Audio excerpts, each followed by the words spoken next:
नमस्कार विद्यार्थियों, आज आपके संस्कार स्टडी के YouTube चैनल पे स्वागत है। आज बात करते हैं प्रतिशत गणित का एक बहुत ही इम्पोर्टेंट टॉपिक है।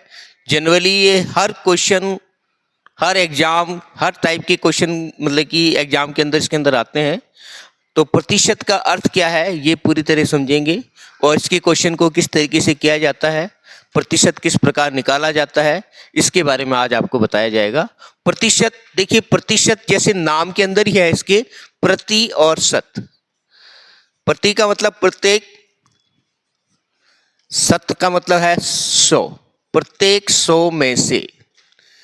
इसका अर्थ होता है प्रत्येक 100 में से प्रतिशत का अर्थ होता है। इसको इंग्लिश में कहा जाता है परसेंटेज। देखिए जनरली अपने कभी भी कोई भी एग्जाम देते हैं तो अपने से पूछ लिया जाता है कि कितने प्रतिशत नंबर बने हैं, ठीक है। तो प्रतिशत कैसे निकालते हैं, प्रतिशत कहाँ काम आता है, इसके बारे में आप चर्चा करेंगे। तो सबसे पहले प्रतिशत निकाला कैसे जाता है।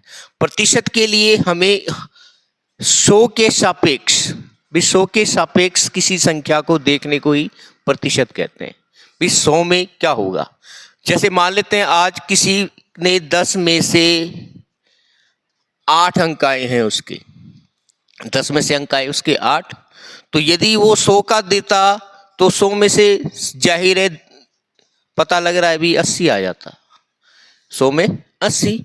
तो 100 में से आने के कारण 10 में से 8 का प्रतिशत होता है 80%।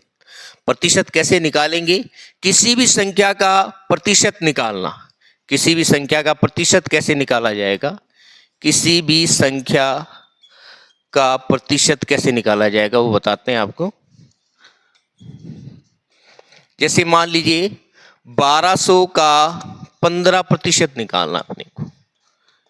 अब देखिए का मतलब क्या हो जाएगा, गुना। प्रतिशत का मतलब होता है प्रत्येक 100 में से।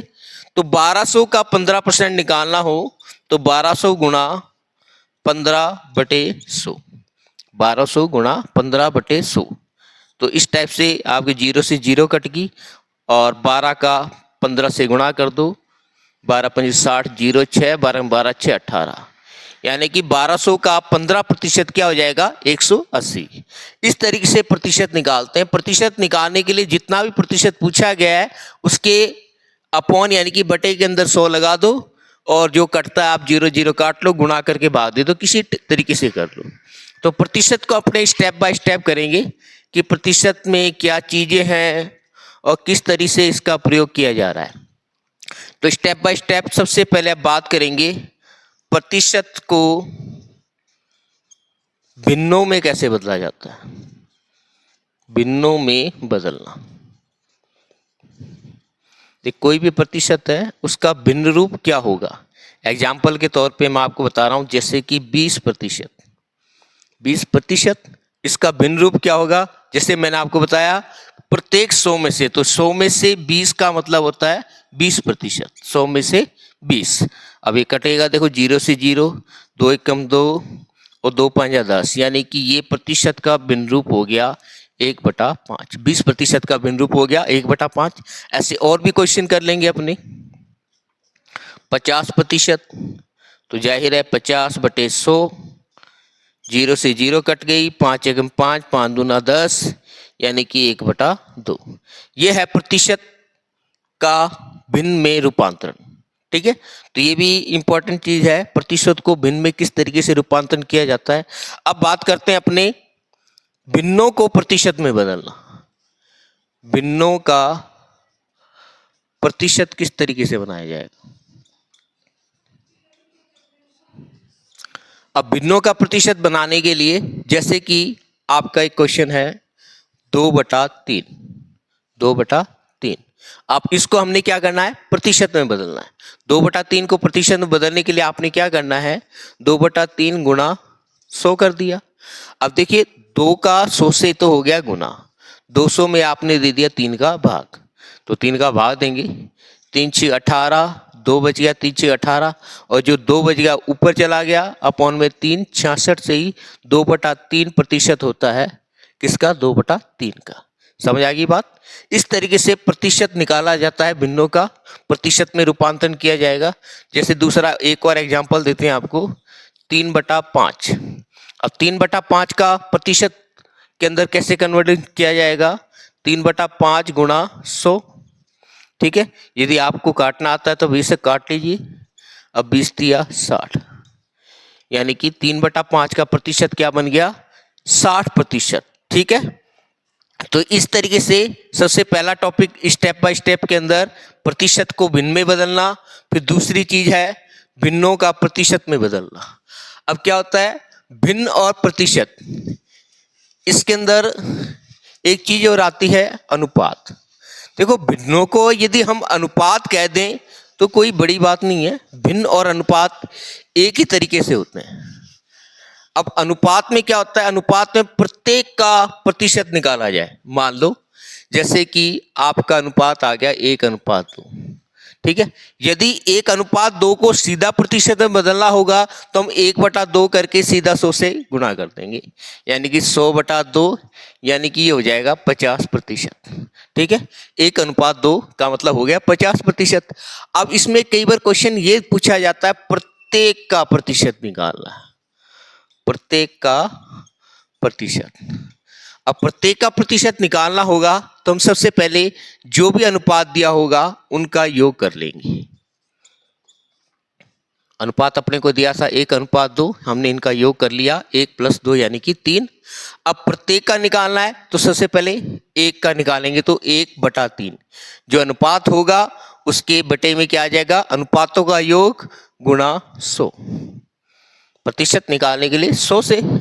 अब 100 में 3 का भाग दे दो आप, 100 में 3 का भाग दिया 33, 1 बच गया बटे में 3, यानी कि 33 से ही 1/3%। अब मान लो 2 का निकालना है तो 2/3 गुणा 100, 200 में 3 का भाग दे दो, 200 में 3 का भाग दिया 66 से ही 2/3%। तो देखिएगा प्रतिशत किसी भी अनुपात का निकालते हैं उसमें प्रत्येक का निकालेंगे, उनका जो योग आएगा वो हमेशा 100 आएगा। एक एग्जांपल और देते हैं, मान लो ये तो प्रतिशत अपना सिर्फ 2 अनुपातों में था। अनुपात की संख्या यदि ज्यादा हो जाए, मान लो 2, 3 और 5, ये अनुपात आ गया अपने पास। अनुपात क्या आ गया, 2, 3 और 5। अब इसमें हम निकालेंगे तो इसके अनुपातों का योग देख लेते हैं। अनुपातों का योग सबसे इंपॉर्टेंट चीज होती है, अनुपातों का योग। अनुपातों का योग कितना आ गया इसका, 2, 3, 5 + 5 यानी कि 10। अनुपातों का योग क्या आ गया, 10 आ गया। अब प्रत्येक का निकालना है तो सबसे पहले 2 का, अनुपात बटे अनुपातों का योग इंटू 100। ठीक है, 0 से 0 कट गया तो ये आ गया आपका 20%। दूसरे का निकालना होगा तो इसी तरीके से अनुपात बटे अनुपातों का योग गुणा 100, 0 से 0 कट गया, 3 का 10 से गुणा हो गया 30%। ऐसे इसका निकालेंगे 5 का तो 5/10 गुणा 100 यानी कि 5/50%। तो देखिएगा इन तीनों का योग करोगे तो आपका 100 आ जाएगा, यानी कि कुल कितना 100 के लिए हम प्रतिशत निकाल रहे हैं। ठीक है, तो इस तरीके से जो भी अनुपात की संख्या होगी उनके प्रत्येक का प्रतिशत निकालना होगा, तो हमने इस तरीके से निकालना है 2:3:5। ठीक है, अब नेक्स्ट टॉपिक करते हैं। आपकी इसी के अंदर जैसे कई बार अपने से पूछा जाता है भी लाभ का प्रतिशत क्या है, हानि का प्रतिशत क्या है। तो देखिए लाभ हो चाहे हानि, ये सबसे पहले अपना डिपेंड किस पे करता है उसको हमें पता होना चाहिए, यानी कि सीपी को कहा जाता है कॉस्ट प्राइस। कॉस्ट प्राइस ध्यान रखना लागत मूल्य को कहा जाता है। कॉस्ट प्राइस किसको कहा जाता है, लागत मूल्य को। देखिए इसके अंदर 2 चीजें होती है, एक होता है क्रय मूल्य, एक होता है विक्रय मूल्य। अब मैं आपको तीसरी चीज बता रहा हूं, लागत मूल्य। लागत मूल्य मैं इसलिए कह रहा हूं क्योंकि बच्चे क्या करते हैं, क्रय मूल्य किसको कहते हैं भाई, जिसमें खरीदा गया हो। मान लो कोई चीज अपने 100, 200, 300 जितने में खरीदी, मान लो हमने कोई चीज खरीदी 200 रुपये में। ठीक है, अब उसको ले जाने के लिए हमने उसके ऊपर भाड़ा लगा दिया, मान लो हमने उसके ऊपर 50 रुपये का किराया लगा दिया, भाड़ा लगा दिया। ठीक है, और 10 रुपये उसका हमने मजदूरी लगा दी, कुछ भी चीजें लगा दी, 50 रुपये लगा दिया हमने उसका भाड़ा या किराया, 200 रुपये का हमने उसको खरीदा, खरीदेंगे मतलब कि क्रय मूल्य, तो चीज हमें 260 रुपये की पड़ रही है। अब कोई व्यक्ति आपसे आएगा, कहेगा कितने की लेके आया, आपने जाहिर सीधा बताना है 200 रुपये। अब वो कहेगा यार चल 200 रुपये है, मैं आपको इसके 250 रुपये दे देता हूँ, नहीं 250 रुपये। अब कई क्या सोचते हैं, यार 200 के हमें 250 मिल रहे हैं, कोई बात नहीं बेच देते हैं। अब देखिए दृष्टि देखा जाएगा तो 200 का 250 मिल रहा है, लेकिन उसको लाने तक का अपना 260 रुपये लग चुका है, उसको लाने तक का हमारा 260 लगे, तो हमारी लागत क्या है, 260 रुपये है। लागत क्या है, 260 रुपये, और हमने उसको बेचा कितने का, 250 का। लेकिन आप देखोगे कि 200 में लाके 250 में बेचा है, लेकिन वो हमें पड़ा कितने का है, 260 रुपये का। तो इस कंडीशन में हमें 10 रुपये की हानि हो रही है। तो जनरली ये चीजें सोची नहीं जाती, लेकिन वास्तव में लागत मूल्य ही डिपेंड करता है लाभ और हानि का। तो लाभ और हानि के लागत मूल्य से ही हम इसका निकालेंगे, लाभ का प्रतिशत निकालें चाहे हानि का प्रतिशत निकालें। तो देखिए ध्यान देना, कभी भी क्रय मूल्य को हमेशा आप लागत मूल्य लेके चलना है कि लागत मूल्य कितना है। लागत मूल्य के सापेक्ष ही उसका हमें निकालना पड़ेगा प्रतिशत, लाभ प्रतिशत निकालो चाहे हानि प्रतिशत निकालो। अब कोई भी सौदा हुआ, उसके अंदर हमारा लाभ और हानि किस तरीके से निकलेगा। जैसे मान लो लाभ है तो हमें ये पता लग जाएगा अभी लाभ कितने रुपए का हुआ है। तो लाभ प्रतिशत निकालने के लिए हमें लाभ का पता लगाना है, उसके बाद उसकी लागत मूल्य कितनी है, भी अपने को कितने की पड़ी है, गुणा के अंदर 100। क्यों, क्योंकि इसका बेस आधार लागत मूल्य ही डिपेंड करेगा। यदि लागत मूल्य अपने पास कम है और अपना विक्रय मूल्य ज्यादा है तो लाभ हो गया। भी लागत मूल्य कम है, हमने कोई चीज कम में खरीद के लाए और हमें कम तक की पड़ी है, उसको हमने ज्यादा में बेच दिया तो हमें लाभ हो रहा है। और यदि हानि, यदि हमारे पास लागत मूल्य क्या है, हानि प्रतिशत निकालने का ये फॉर्मूला है, हानि जितनी भी हुई हो उस भी डिपेंड करता है लागत मूल्य पर। लागत मूल्य यदि हमारे पास कम है और विक्रय मूल्य ज्यादा है तो लाभ हो रहा है, और लागत मूल्य यदि अपने पास ज्यादा है और विक्रय मूल्य कम है तो हमें हानि हो रही। तो लाभ और हानि के लिए मेन आधार है लागत मूल्य। लागत मूल्य ही लाभ और हानि का प्रतिशत तय करेगा। इसलिए लाभ हो चाहे हानि हो, दोनों के प्रतिशत निकालने के लिए इसके अपॉन में लागत मूल्य होता है। अब मान लो कोई सौदा है, किसी व्यक्ति ने 500 रुपये में उसको खरीदा, यानी उसका लागत मूल्य 500 रुपये लग गया, और उसको उसने विक्रय कर दिया यानी कि बेच दिया 525 रुपये में। ठीक है, तो इस पूरे सौदे के अंदर क्या हो गया, हमें 25 रुपये का लाभ हो गया। लाभ कितने का हो गया, 25 रुपये का। पर क्वेश्चन हमें पूछ लेता है यानी लाभ का प्रतिशत क्या होगा। तो लाभ प्रतिशत निकालने के लिए हमें क्या करना पड़ेगा, इस फॉर्मूले का प्रयोग करना पड़ेगा। फॉर्मूला क्या है, लाभ बटा लागत मूल्य। लाभ कितना है, 25 रुपये का, लागत मूल्य कितनी अपनी 500 गुणा 100। 0 से 0 कट गई, तो इस सौदे के अंदर 25 में 5 का भाग दे दिया, इस सौदे के अंदर हमें 5% का लाभ हो गया। ठीक है, इसी तरीके से हानि निकाली जाएगी। मान लो कोई चीज लागत मूल्य उसका एग्जाम्पल के तौर पे मान लेते हैं 500 ही है, और वो हमने बेच दी, मान लेते हैं हानि से बेच दी, और हमारा विक्रय मूल्य हो गया 450 रुपये। अब देखिए इस कंडीशन में क्या था, विक्रय मूल्य ज्यादा था इसलिए लाभ हो गया। अब इस कंडीशन में क्या था, विक्रय मूल्य कम है, तो यहां क्या हो गया, अपने पास हानि हो गई।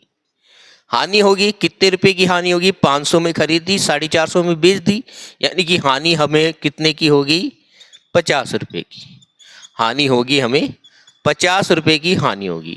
अब हानि का बेस भी क्या है, लागत मूल्य है, तो हानि का प्रतिशत के लिए अब कौन सा फॉर्मूला लग जाएगा, ये वाला, यानी कि हानि बटा लागत मूल्य गुणा 100। हानि कितने रुपए की हुई, 50 रुपये की, लागत मूल्य कितना है 500 गुणा 100। 0 से 0 कट गई, अब 5 से 50 का भाग दे देंगे 10% की इस सौदे के अंदर हमें हानि हुई। तो इस तरीके से लाभ और प्रतिशत निकाला जाता है। लाभ प्रतिशत हो चाहे हानि प्रतिशत, तो इसका मेन आधार अपने पास ये चीज होती है, लागत मूल्य। अब कई सौदे क्या होते हैं, कमी और वृद्धि। अब कमी वृद्धि हो चाहे लाभ हानि हो, उसके अंदर यही इंपॉर्टेंट चीज होती है। अब मान लो कमी है चाहे वृद्धि है, अब कमी और वृद्धि के लिए हमें, यदि कमी है तो कितने की कमी हुई है वो, उसके बटे में, जैसे यहाँ पर हानि के हिसाब से था लागत मूल्य, यहाँ पे जो उसका मूल मान होगा, मूल यानी कि जो प्रारंभिक मान होगा, किससे कितना हो गया।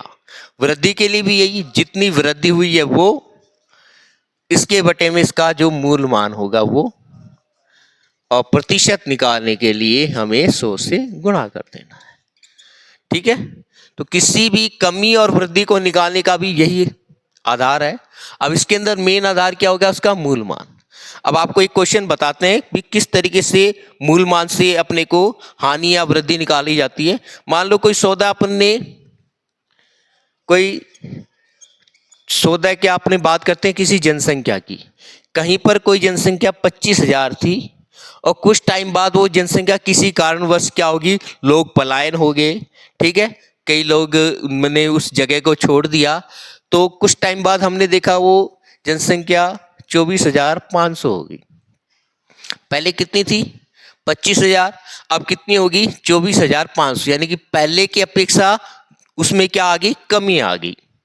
कितने की कमी आ गई, हमने देखा 25,000 में से 24,500 को घटा दिया, हमारे पास कमी आ गई 500 की।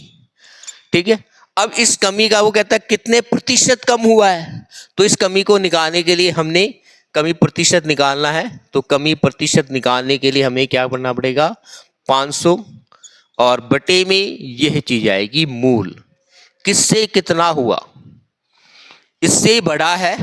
ठीक है, और इससे यदि घटा है तो मेन आधार अपने पास यही है। ठीक है, जो मूल होगा उसकी सापेक्ष निकाला जाएगा। जैसे लाभ और हानि की बातें कर रहे हैं, उसी तरीके से कमी और वृद्धि की बातें होती हैं।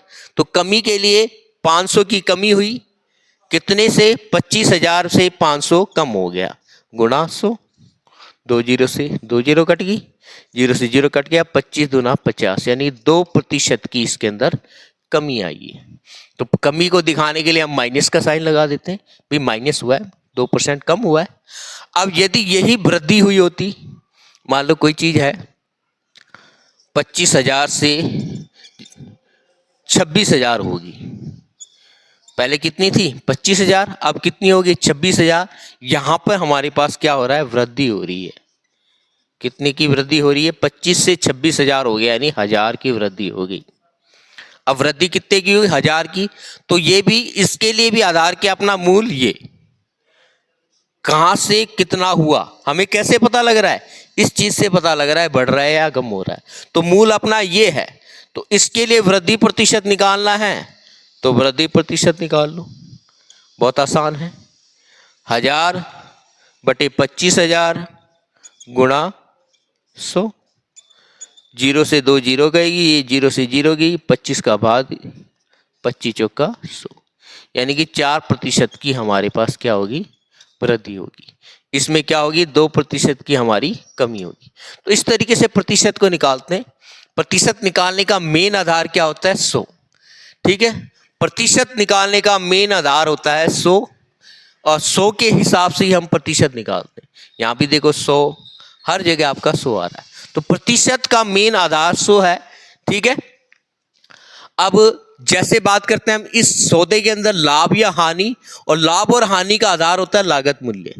जैसे जैसे लागत मूल्य होगा उसी तरीके से उसका लाभ प्रतिशत बढ़ेगा, और क्या, फिर हानि प्रतिशत जो होगा वो भी लागत मूल्य पर डिपेंड करेगा। अब कमी या वृद्धि, इसके लिए भी हमें क्या करना पड़ेगा, कमी हो रही है वृद्धि हो रही है, इसका पता किससे लग रहा है, मूल से। भी मूल मान क्या था उसका। ठीक है, मूल मान यदि हमारे पास क्या है, यहां पर देखिए 25,000 से 24,500 हुआ, तो हमें इससे पता लगा भी कमी हो रही है, क्योंकि पहले क्या था 25,000 था, अब क्या हो गया 24,500। तो इस तरीके से लाभ हानि का प्रतिशत निकाला जाता है और इसी तरीके से कमी और वृद्धि का प्रतिशत निकाला जाएगा। तो इसमें ये ध्यान देना है, बेस इंपॉर्टेंट क्या चीज होती है, किस आधार पे निकाला जा रहा है, किस बेस पे निकाला जा रहा है, बेस के हिसाब से ही प्रतिशत निकाला जाएगा। अब देखिएगा प्राप्तांक का प्रतिशत कैसे निकाला जाएगा। मान लो किसी बच्चे ने 600 में से 525 अंक प्राप्त किए हैं। 600 में से कितने अंक प्राप्त किए, 525। 600 में से 525 अंक उसने अर्जित किए हैं, ठीक है। अब इसका यहां पर 600 में से 525 आए, तो अपने को इसको इस तरीके से लिखना है, 600 में से 525 गुणा 100%, ठीक है। अब प्रतिशत निकालने के गुणा हमने 100 लगा दिया, क्योंकि प्रतिशत का मेन आधार क्या है, 100। तो आपने 2 जीरो से 2 जीरो काट दी, 600 का इसमें भाग दे दिया, 600 525 में हमने 6 का भाग दे दिया, 6 8 48, 4 5 6 7 42, 3 अपॉइंट लगाएंगे तो यहाँ 0 लगा देंगे, क्योंकि यहाँ संख्या खत्म हो गई है। 6 5 30, यानी कि 87.5% अंक होता है यदि कोई 600 में से 525 अंक प्राप्त करता है तो, ठीक है। इस तरीके से हमारा प्रतिशत का ये चैप्टर है आपका, ठीक है। तो इस तरीके से हमारे प्रतिशत निकाले जाते हैं। प्रतिशत का मेन आधार होता है 100, ठीक है। अब देखिए बात करते हैं शब्द आधारित प्रतिशत। शब्दों आधारित प्रतिशत कई बार क्या होता है, क्वेश्चन का प्रतिशत का हमें किस तरीके से निकालना पड़े जाए ये पता लगता है। शब्द आधारित प्रतिशत के अंदर आपको एक क्वेश्चन समझाता हूं मैं कि शब्द आधारित प्रतिशत क्या होता है। जैसे कि मान लो 100 80 का कितना प्रतिशत है। अब कई बच्चे क्या है इस प्रश्न के अंदर थोड़ा सा घूम जाएंगे भी, ये क्या है, क्या क्वेश्चन पूछ रहा है। ये कह रहा है, क्वेश्चन क्या कह रहा है, 100 80 का कितना प्रतिशत है। तो देखिए इस क्वेश्चन को किस तरीके से करना है, उस प्रतिशत को हमने मान लेते हैं वो x प्रतिशत है। 100 कितना 80 का x प्रतिशत है। तो का के लिए मैंने आपको बताया था 80 का x प्रतिशत, प्रतिशत निकालने के बटे में 100 लगा दिया, वो कितना है 100 है, ठीक है। 80 का x प्रतिशत 100 है।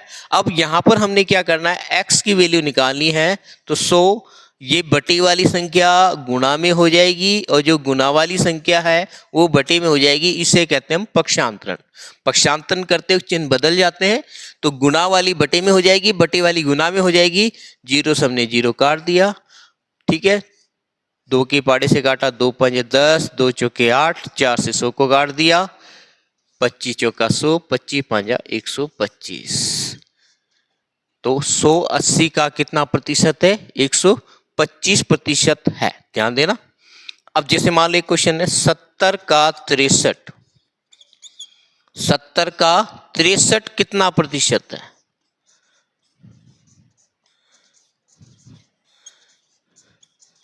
जहां का लगा हुआ है, किसका लगा हुआ है, 70 का, ठीक है। तो यहां पर ही हमने x प्रतिशत मान लिया, 70 गुणा x बटा 100 बराबर 63, ठीक है। तो 70 का x प्रतिशत 63 है। इस चीज से पता लग रहा है 70 का x प्रतिशत 63 है और हमें x का मान निकालना है। तो x बराबर 63, 100 चला जाएगा कहाँ पे, बटा है गुणा में चला जाएगा, और जो 70 कहाँ है गुणा में है वो बटे में चले जाएंगी। 0 से 0 काट की, 7 3 63, 9 दाई 90, यानी कि ये कितना है 90% है, ठीक है। अब क्या होता है, एक क्वेश्चन देने के क्या चीज होती है, जैसे मान लो एक क्वेश्चन आया, लाभ और हानि का ही क्वेश्चन है। कोई वस्तु है उसको हमने 13,500 रुपये में बेच दिया। कितने में, 13,500 रुपये पे बेचने पर वो कह रहा है हमें 20% की हानि हो रही है। कितने रुपए में बेची, 13,500 रुपये में बेचने पर हमें हानि हो रही है 20% की। तो आपने ये निकालना है ये कितने में खरीदी गई है। ठीक है, इसका आपने को कितने में खरीदी गई ये निकालना है। तो देखिए प्रतिशत जो चीज है वो लागत मूल्य पर डिपेंड करती है, मैंने आपको बताया था। अब यहां पर हमें लागत मूल्य ही निकालना है। ठीक है, तो इसको निकालने के लिए हम क्या करेंगे, इसका आधार हमने ऐसे क्वेश्चनों में 100 मान के चलना है। ठीक है, 100 यानी कि हमने मान लिया, माना यहां पे क्रय मूल्य यानी खरीदा गया मूल्य जो था, या फिर आप इसको लागत मूल्य कह सकते हो। क्रय मूल्य 100 रुपये है। ठीक है, अब हानि क्या है, प्रतिशत है, तो सीधे रुपए में हो जाएगी। 100 रुपये हानि 20 रुपये, क्योंकि 20% की हानि लेके चल रहे हैं। अब हमने प्रतिशत के आधार पर इसको लेके चला है। 100 रुपये और हानि 20 रुपये, तो वो कितने में बिकेगी। कोई चीज 100 रुपये में खरीद के 20 रुपये की हानि में बिकेगी तो वो बिक जाएगी 80 रुपये की, क्योंकि 100 में से 20 कम हो गया, उसको 80 रुपये की बेचा तो ये अपने को 20 रुपये की हानि होगी। अब इस कंडीशन में क्या है अपने पास, ये क्या है, इसका विक्रय मूल्य है। तो जो चीज है उसको हमने स्टार्टिंग में लेके चलना है 100 के हिसाब से। हमारे पास विक्रय मूल्य कितना, 80 रुपये। 80 रुपये हमारा क्या है इस वक्त विक्रय मूल्य है। तो क्रय मूल्य हमने क्या माना था, 100 रुपये। 80 रुपये विक्रय मूल्य है, तो क्रय मूल्य क्या है, 100 रुपये। अब क्या है, हमने यहां पर एक एक नियम का प्रयोग करना है। इसे कहते हैं एक एक नियम। एक एक नियम में क्या होता है, 80 का आपने 1 रुपया कर देना है। विक्रय मूल्य है तो क्रय मूल्य 100 और ये 80 बटे में चला जाएगा। ठीक है, 1 रुपये विक्रय मूल्य है तो क्रय मूल्य क्या हो गया, 100 बटा 80। अब हमारे पास विक्रय मूल्य है कितना, 13,500 रुपये। जो चीज दी हुई है, एक के बाद जो चीज दी है उसको लिखना है। 13,500 रुपये विक्रय मूल्य है, तो क्रय मूल्य क्या होगा जो हमने निकालना है, 100 बटा 80 गुणा 13,500। ठीक है, अब हमने क्या करना है, 0 से 0 काट दी। ठीक है, 4 के पाड़े से हमने काट दिया इसको, 25 चौका 100, 4 दूनी 8, 2 से इसको काट दिया, 2 छिक 12, 2 7 14, 2 5 10। अब 675 का हमने 25 से गुणा कर देना है। 675 गुणा 25, तो गुणा कर दो, 25 5 125 का 5, हंसी लगी 12, 25 7 175, 12 187 का 7, हंसी लगी 18, 25 150, 168। इतने रुपए की वो खरीदी गई थी, यानी इतने रुपए में खरीदी गई थी, 16,875 रुपये में, 13,500 रुपये में बेची गई थी, तब हमें 20% की हानि हुई थी। तो इस टाइप से हमें क्या है निकालना है इसका विक्रय मूल्य। क्रय मूल्य निकालते वक्त हमेशा ध्यान रखना आपने 100 मान के चलना है। विक्रय मूल्य निकालने के लिए आपने सीधा प्रतिशत, आप क्रय मूल्य का प्रतिशत निकाल के घटा दो। मान लो एक क्वेश्चन आपको मैं इस तरीके से कराता हूं कि विक्रय मूल्य अपने को निकालना हो तो वो बहुत आसान है। अब देखिए ये तो था अपने पास विक्रय मूल्य निकालने का। यदि विक्रय मूल्य निकालने के लिए बात करें तो बहुत आसान है। मान लो कोई भी चीज है, मान लो किसी ने 15,000 में खरीदी है और उसके अंदर मान लो 20-30 जो प्रतिशत मर्जी मान लो 20% की हानि हो गई। ठीक है, 15,000 रुपये में क्या है उसने खरीदी है, ये इसका क्रय मूल्य है इस वक्त, और 20% की हानि होगी। अब हमें विक्रय मूल्य निकालना है। तो इस कंडीशन में बहुत ही आसान चीज है ये। देखिए आधार क्या है इस वक्त, क्रय मूल्य। क्रय मूल्य आधार होगा तो आराम से आप इसकी हानि निकाल सकते हो। हानि कितनी आ गई, 15,000 का 20%। अब देख उस कंडीशन में क्या था, उस क्वेश्चन के अंदर हमारा बेचने वाला मूल्य था तो हम उसको आधार नहीं मान सकते थे। यहां पर क्रय मूल्य दिया हुआ तो हम इसको आधार मान सकते हैं। अब आराम से आसानी से निकल जाएगा ये, 2 0 से 2 0 काट दी और ये आ गया आपका 0 0, 15 दूना 30, यानी कि 3,000 रुपये की इसको हानि होगी। तो 15,000 में कोई चीज खरीदी गई है और 3,000 की हानि हो गई है, तो उसका बेचने का मूल्य क्या हो गया, 15,000 में से 3,000 घटा दिए, हमारे पास आ गए 12,000 रुपये। देख इस क्वेश्चन में हमने सीधा ही निकाल दिया, क्यों? क्योंकि यहां पर क्रय मूल्य दिया गया था। जब भी हमें विक्रय मूल्य दिया गया होगा उस कंडीशन में हम उसको 100 मान के चलेंगे। किसको? क्रय मूल्य को। क्यों? क्योंकि क्रय मूल्य मेन आधार होता है किसी भी लाभ या हानि का। तो ध्यान देना, आपके प्रश्न के अंदर आपने पढ़ के ये पता जरूर लगाना है कि वो उसका क्रय मूल्य है या विक्रय मूल्य है। यदि क्रय मूल्य दिया गया है तो सीधा निकाल दो, कोई दिक्कत नहीं है। लेकिन जब विक्रय मूल्य दिया होगा तो आपने पहले क्रय मूल्य को 100 मान के फिर चलना है, उसके बाद वही एक एक नियम से आपने इस क्वेश्चन का हल करना है। तो ये बात ध्यान देने वाली है कि क्रय मूल्य ही मेन आधार होता है, लाभ हो चाहे हानि। तो लाभ प्रतिशत होगा तो ये आगे प्लस हो जाता। मान लो यहाँ पर 20% हानि की जगह मैं कह देता 20% का लाभ हो रहा है, ठीक है? तो हम यहाँ पर हानि की जगह क्या निकाल देते? लाभ निकाल देते। लाभ निकल गया 3,000 रुपए के। अब 15,000 प्लस 3,000 ये कितना हो जाता? 18,000 रुपए। अब इस कंडीशन में क्या था? हमारे पास 20% का लाभ था।